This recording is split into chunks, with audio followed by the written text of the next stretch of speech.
नमस्कार, मैं हूं आपका दोस्त पंकज चतुर्वेदी। आज मोटिवेशन के हमारे इस विषय पर एक अलग प्रकार का प्रयोग हम करेंगे और इस चैनल पर हमारे साथ आज हैं बहुत सीनियर पत्रकार, मशहूर टीवी एंकर, जिनकी अद्भुत प्रतिभा का लोहा सभी मानते हैं। शरद द्विवेदी साहब हमारे बीच मौजूद हैं और जब शरद जी मंच पर हों, माइक पर हों, तो फिर यदि कोई और संवाद का सूत्र संभाले तो उचित नहीं होगा। मैं जिम्मेदारी शरद जी को दूंगा कि संवाद को आगे लेकर जाएं। बहुत धन्यवाद पंकज जी, लेकिन आप भी खूब संवाद की जिम्मेदारी बखूबी संभालते हैं और जिस तरह से आपके ओजस्वी वक्तव्यों को हम मंच पर सुनते हैं तो मैं खुद उसको बहुत पसंद करता हूं, क्योंकि ख़ास तौर से समाज के उस वर्ग तक और युवा तक आप पहुंच रहे हैं जहां आमतौर पर ऐसी चीज़ों का एक्सेस बहुत कम है। तो सबसे पहले आपने मुझे ये संवाद सूत्र की जिम्मेदारी दी है, सूत्रधार की। जैसा हम सबके मन में ये जिज्ञासा रहती है कि पहले हम अपने भीतर के द्वंद्व को समाप्त करते हैं, हमारे भीतर का जो डायलेमा है वो ख़त्म होता है, फिर हम किसी को कुछ समझा पाते हैं। क्योंकि एक बहुत वरिष्ठ पत्रकार ने कहा है, ये बहुत कठिन काम है। दुनिया में 3 काम बहुत कठिन हैं। पहला, धरती से अन्न को उपजाना, दूसरा, अपनी भावनाओं को अभिव्यक्त करना, और उससे भी कठिन काम है एक लेखक का काम कि दूसरे की भावनाओं को अभिव्यक्त करना। तो आप ये दोनों जिम्मेदारियां निभाते हैं, तो कैसे ये एक बीज इसका आपके मन में पड़ा, आपने वहाँ से ये शुरुआत की? देखिए शरद जी, समय के साथ साथ विद्यार्थी काल से ही पाठन पठन का शौक था और वो शौक धीरे धीरे बोलने की तरफ बढ़ा। स्कूल कॉलेज में भाषण दिया और लोगों ने प्रशंसा करी कि अच्छा बोलते हैं, तो उससे उत्साहवर्धन हुआ और बात आज यहाँ तक आ गई कि एक मोटिवेशनल स्पीकर के तौर पर मैं काम कर रहा हूँ। और मेरा प्रयास बहुत स्पष्ट है कि समाज के उस वर्ग तक जहाँ तक ना मिशन है ना मोटिवेशन है, वहाँ तक बात पहुँचाई जाए और उनके भीतर जो प्रतिभा है उस प्रतिभा को प्रेरणा दी जाए। क्योंकि प्रेरणा यदि आपके जीवन में नहीं है, प्रेरणा का अभाव है, तो मुझे लगता है कि आपको लक्ष्य पाने में कठिनाई होगी, बाधा होगी और असंतुलन बनता है। तो इसीलिए ये छोटा सा प्रयास किया है, लगभग 1 दशक पूर्ण होने वाले हैं और सबसे अच्छी बात यह है कि जो प्रतिसाद है, जो परिणाम है, बहुत सकारात्मक है। और मैं सोचता हूँ कि अभी तो ये बहुत शुरुआत के दौर में है, बहुत सारा काम करना बाकी है, लेकिन जो उद्देश्य, जो संकल्प मन में लिया है कि अपनी क्षमताओं में जो अधिकतम प्रयास कर सकें, लोगों को प्रेरणा देने का, समाज की दशा बदलने का, समाज की दिशा बदलने का, उस दिशा में कोशिश कर रहा हूं और सबकी शुभकामनाओं से मुझे लगता है कि मैं सार्थकता भी हासिल करूंगा। बिल्कुल पंकज जी, ये आपने काफ़ी महत्वपूर्ण बात की और हमारी बहुत सी शुभकामनाएं, ढेर सारी शुभकामनाएं आपके साथ हैं। मिशन मोटिवेशन, ये बड़ा सुंदर शब्द है और कई बार मुझे लगता है कि जिस तरह हम रामायण का वो प्रसंग सुनते हैं कि अहिल्या के पास राम पहुंचते हैं और वो शिला से फिर अपने मूल स्वरूप को प्राप्त होती है। एक अच्छी पुस्तक, एक अच्छा वक्तव्य जीवन बदल देता है, ये मैंने भी अनुभव किया है अपने जीवन में। आप जिन लोगों तक जा रहे हैं उनके पास एक सुंदर मंत्र उनके जीवन को बदल सकता है। किस तरह की प्रतिक्रिया आप देखते हैं जब आप पहुंचते हैं स्कूल्स में, आप बात करते हैं बच्चों से, क्योंकि उन तक एक्सेस नहीं है? बिल्कुल ठीक जी। देखिए शरद जी, मुझे ऐसा लगता है कि हम जो प्रैक्टिस करते हैं उसमें हम एक्सपर्ट हो जाते हैं, यानी जिसका हम अभ्यास करते हैं उसमें हम पारंगत हो जाते हैं और जिसमें हम पारंगत हो जाते हैं वही हम पाते हैं, वही हम अचीव कर पाते हैं। तो एक ऐसी प्रक्रिया पिछले 25-30 साल में हो गई है कि जहां हमारा जो फोकस है, जो हम जिस पर ध्यान लगा रहे हैं, वो एकाग्रता नहीं है शरद जी। हम एकाग्रता, स्थिर चित्तता, लक्ष्य पर ध्यान केंद्रित करने की यदि बात करें तो मैं उसका अभाव अनुभव करता हूं, विशेषकर विद्यार्थियों में। और आपको स्मरण होगा कि जब गुरु द्रोणाचार्य ने कहा कि निशाना लगाना है चिड़िया पर, चिड़िया की आंख पर, तो किसी का निशाना था कि मुझे वृक्ष दिख रहा है, मुझे चिड़िया भी दिख रही है, उसकी आंखें भी दिख रही हैं।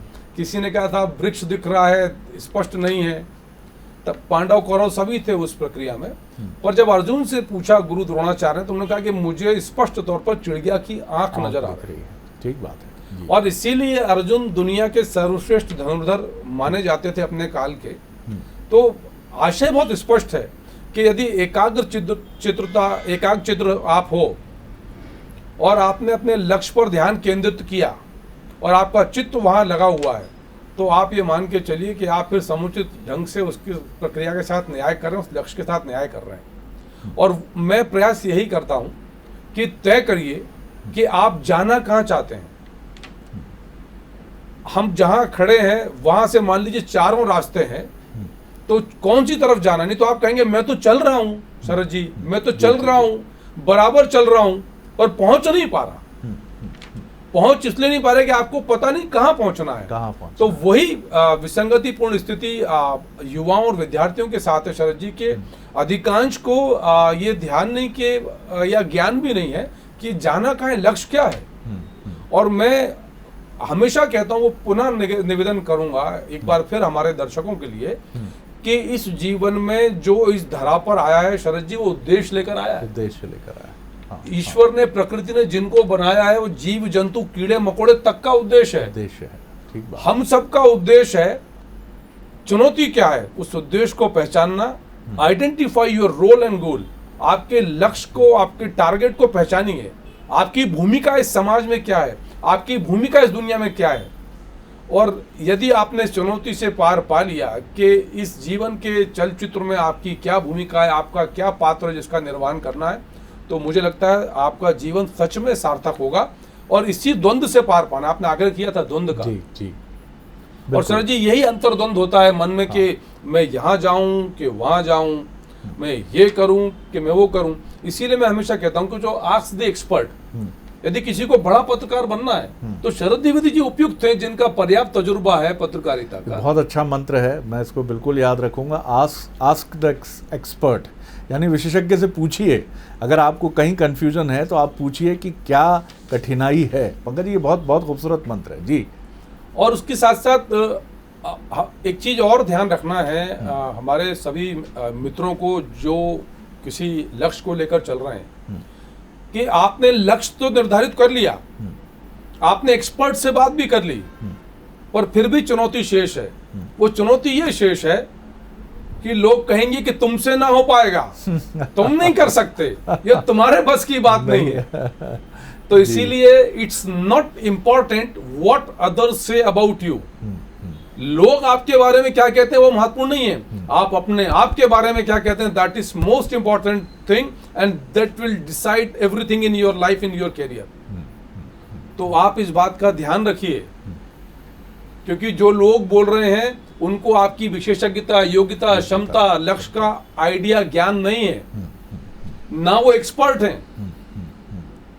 तो जब भी चुनौती आए, बाधा आए, तो हताश मत होइए, निराश मत होइए, क्योंकि जो लोग सफल हैं जीवन में, उनका एक ही सूत्र है कि उन्होंने प्रतिबद्धता, समर्पण और धैर्य के साथ असफलता को अस्वीकार किया और एक पग और आगे चलकर सफलता को स्वीकार किया। बहुत बहुत अच्छी बात आपने कही कि ये बड़ा इम्पोर्टेंट पक्ष है। पंकज जी, हम पत्रकार और राजनेता, आप भी राजनेता हैं, और ये दोनों प्रोफेशन ऐसे हैं, हर व्यस्त प्रोफेशन, चिकित्सक भी मैं शामिल करूंगा, पुलिस को भी शामिल करूंगा, पैरामेडिकल स्टाफ कोरोना काल में काफ़ी व्यस्त है। लेकिन यहाँ मुख्य तौर पर मैं राजनेताओं की और पत्रकारों की बात अधिक करूँगा कि हम लोग बहुत दबाव में होते हैं। सार्वजनिक जीवन की अपनी चुनौती है, हमारे लिए डेडलाइन चुनौती है, निश्चित समय पर खबर को पूरा करना। ऐसे में हमारे लिए मिशन मोटिवेशन का मंत्र क्या हो? एक राजनेता को मैं देखता हूँ, बहुत सारी हाई ब्लड प्रेशर, तमाम और चुनौतियाँ, एक पत्रकार के लिए भी यही चुनौतियाँ हैं। कई बार कई बड़े उनसे गलतियाँ भी होती हैं, फैमिली में प्रॉब्लम्स होती हैं, कि किस तरह से आप देखते हैं इन चीज़ों को? देखिए शरद जी, इतना वाजिब सवाल है और जिसका सामना कमोबेश हर प्रोफेशन के लोग कर रहे हैं, पत्रकार भी, पुलिस भी। और आपने ठीक कहा कि वर्क प्रेशर इतना ज़्यादा है, और उसका जो मुझे लगता है, जो मैं अपनी समझ से बात कर पाता हूँ, मुझे लगता है कि आपको इस बात पर ध्यान देना पड़ेगा, वो है स्वयं आप। और इसीलिए हमारे यहाँ सनातन काल से परंपरा है योग और ध्यान की। जब आप अपनी सांसों को एकाग्र चित्त करते हैं, तो बॉडी में जो प्रेशर हार्मोन्स हैं, जैसे कार्टिसोल एक हार्मोन है, कार्टिसोल, हाँ। जो प्रेशर जनरेट करता है जी।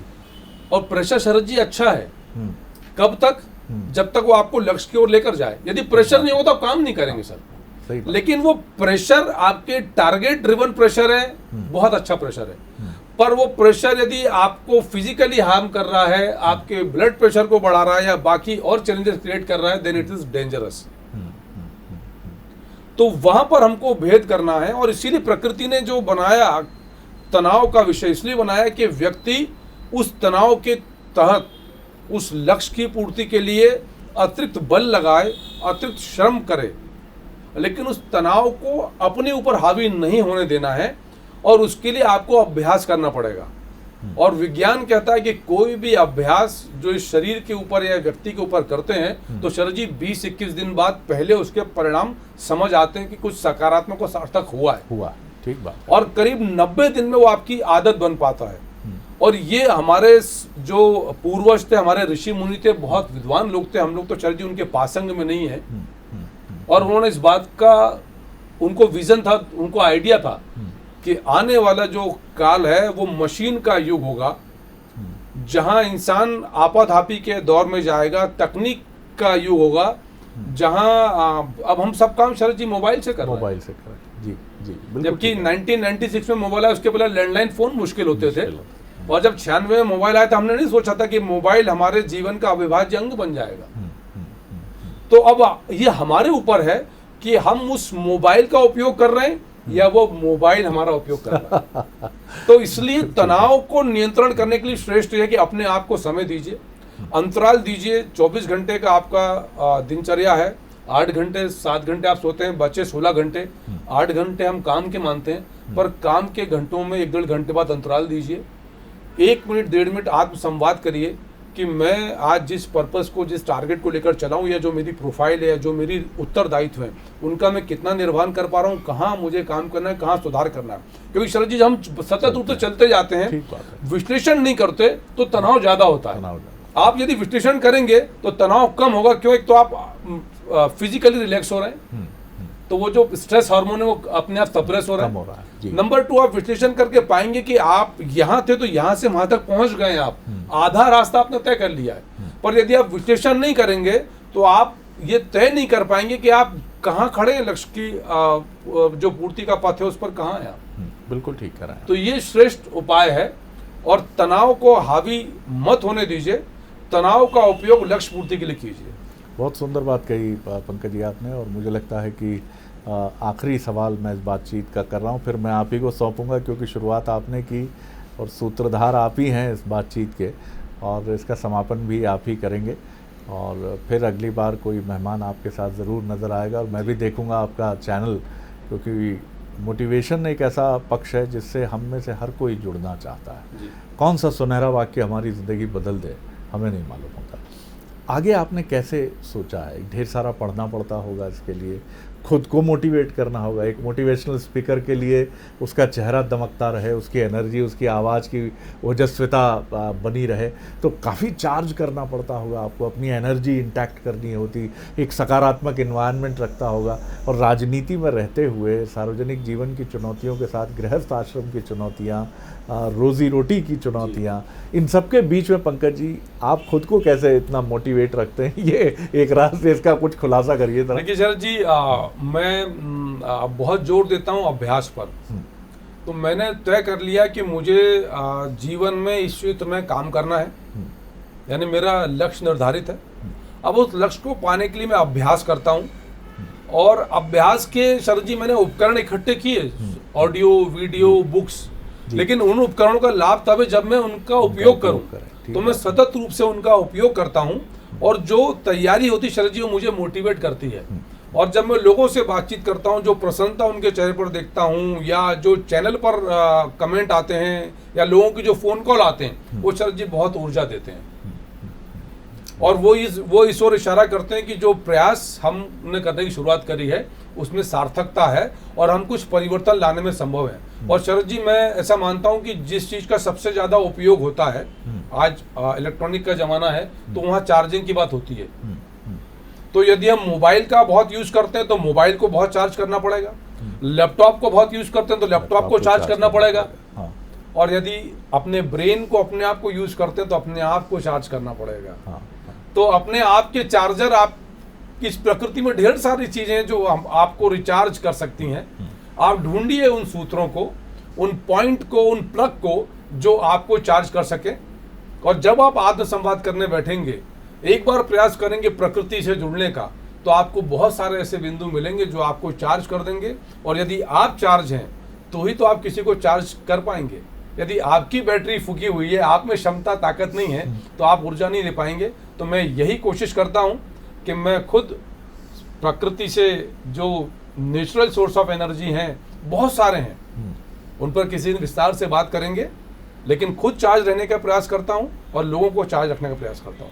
पंकज जी बहुत धन्यवाद। और अब मैं समापन की उद्घोषणा के लिए ये मंच फिर आपको सौंपता हूं। मैं धन्यवाद शरद जी आपका करूंगा, क्योंकि हम सब आपकी बहुमुखी प्रतिभा के कायल हैं। और जिस प्रकार की एक नया आपने मिसाल कायम करी है पत्रकारिता और टीवी एंकरिंग के क्षेत्र में, राष्ट्रीय स्तर पर आपकी पहचान है। और आज हमारे चैनल पर दर्शकों के साथ आप रहे, आपके साथ संवाद हुआ, बल्कि यूं कहूँगा कि एक सार्थक संवाद हुआ, तो निश्चित तौर पर बहुत कुछ नया सीखने को मिला होगा। क्योंकि मैं आज ये भी बताना चाहता हूँ कि मैं जिनसे चार्ज होता हूँ उनमें एक आदरणीय शरद देवी जी भी है। तो मुझे लगता है कि बहुत कुछ हमारे दर्शकों को भी नया और सकारात्मक सीखने सुनने को मिला होगा, और आगे भी अवसर आएगा तो हम शरद जी की सेवाओं का सदुपयोग करेंगे। शरद जी आपका बहुत बहुत धन्यवाद। मिलते हैं फिर किसी नए विषय पर।